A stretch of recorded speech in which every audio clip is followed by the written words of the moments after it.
নমস্কাৰ প্ৰিয় দৰ্শক, আজি আমি কথা পাতিম বি নামৰ ব্যক্তিসকলৰ জীৱনৰ গুপ্ত ৰহস্যৰ বিষয়ে।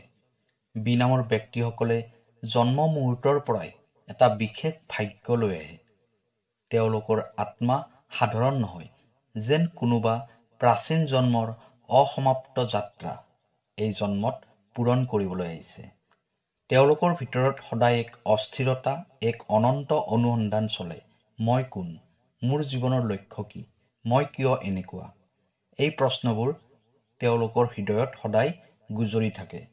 প্ৰিয় দৰ্শক, যদি আপোনাৰ ব্যক্তিগতভাৱে কিবা সমস্যা হৈ আছে, আপোনাৰ চাকৰি, ব্যৱসায়, আপোনাৰ বিবাহক লৈ নাইবা আপোনাৰ পঢ়া শুনাক লৈ কিবা সমস্যা হৈ আছে, তেনেহ'লে ভিডিঅ'ৰ স্ক্ৰীণত দিয়া নাম্বাৰত আমাক ফোন কৰিব।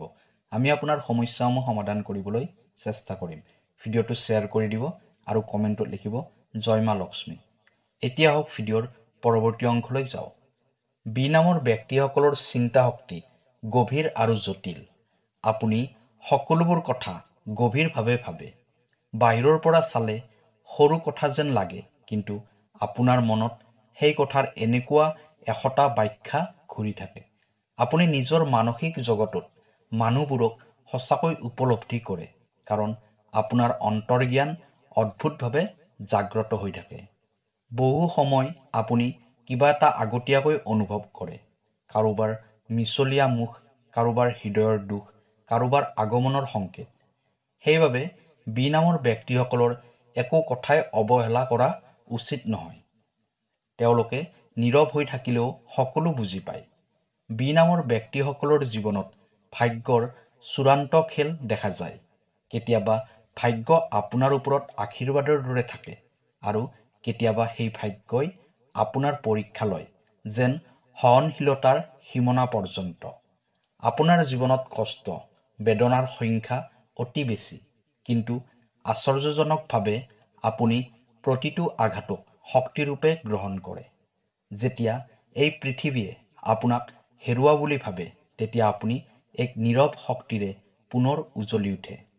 ভাগ্যৰ ক্ষেত্ৰত আপোনাৰ সদায় উত্থান পতন হৈ থাকে, কিন্তু অৱশেষত সেই ভাগ্যই আপোনাক জ্ঞান আৰু সাফল্যৰ সৰ্বোচ্চ বিন্দুলৈ লৈ যায়।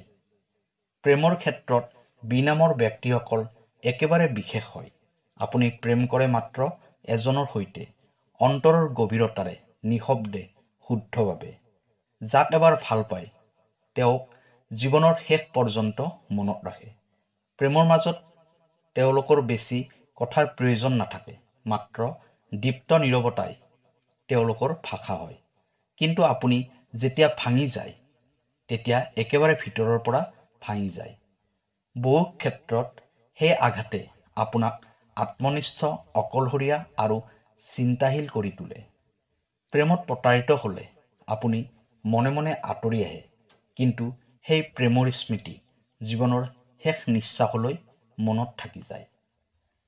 তেওঁলোকৰ মৰম যেন ব্ৰহ্মাণ্ডৰ দৰে বিশাল আৰু গহীন। আপুনি মানুহক একেবাৰে নিস্বাৰ্থভাৱে মৰম কৰে, আৰু যেতিয়া সেই মৰম ত্যাগ হয়, তেতিয়া তেওঁৰ আত্মাই কান্দে, কিন্তু মুখত কোনো শব্দ নাথাকে। বি নামৰ মানুহৰ জীৱনটো বহুত সহজ নহয়। সকলো কামতে এক ধৰণৰ বাধা, পৰীক্ষা আৰু বিলম্বৰ মাজেৰে আগবাঢ়ে। আপুনি একেবাৰে শূন্যৰ পৰা আৰম্ভ কৰে, নিজৰ শক্তিত, নিজৰ বিশ্বাসত। আপোনাৰ দৃষ্টিভংগী অনন্য। মানুহে য'ত শেষ দেখে, আপুনি তাত আৰম্ভণি দেখে। আপুনি অন্য মানুহৰ দৰে কাম কৰে, কিন্তু আপোনাৰ ভিতৰত সদায় এটা বুজা শক্তি থাকে। মোৰ জীৱনত কিবা এটা বেছি আছে।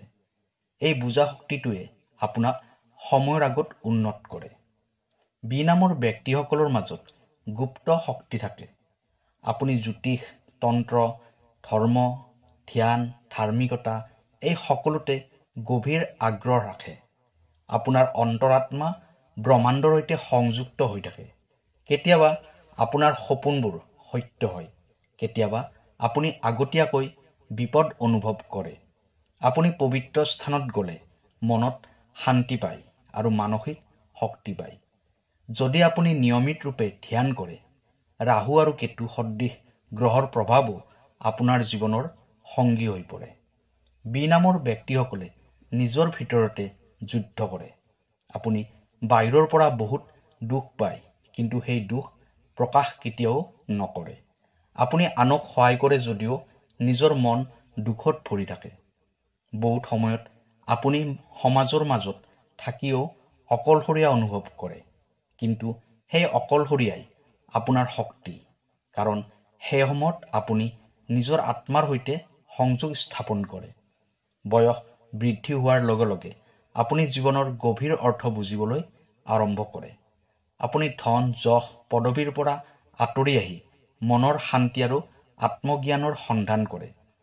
শেষত আপুনি বুজি পায় যে জীৱন মানে জয় নহয়, জীৱন মানে বুজা, অনুভৱ কৰা আৰু ক্ষমা কৰা। আপুনি শেষ মুহূৰ্তত সৃষ্টিকৰ্তাৰ লগত এক ধৰণৰ গভীৰ নীৰৱ সংযোগ স্থাপন কৰে, যেনে বহু যাত্ৰা, বহু যুদ্ধ, বহু বেদনাৰ পাছত আপুনি বুজি পাইছে মই যাক বিচাৰি ফুৰিছিলোঁ সেই শক্তি সদায় মোৰ মাজতে আছিল।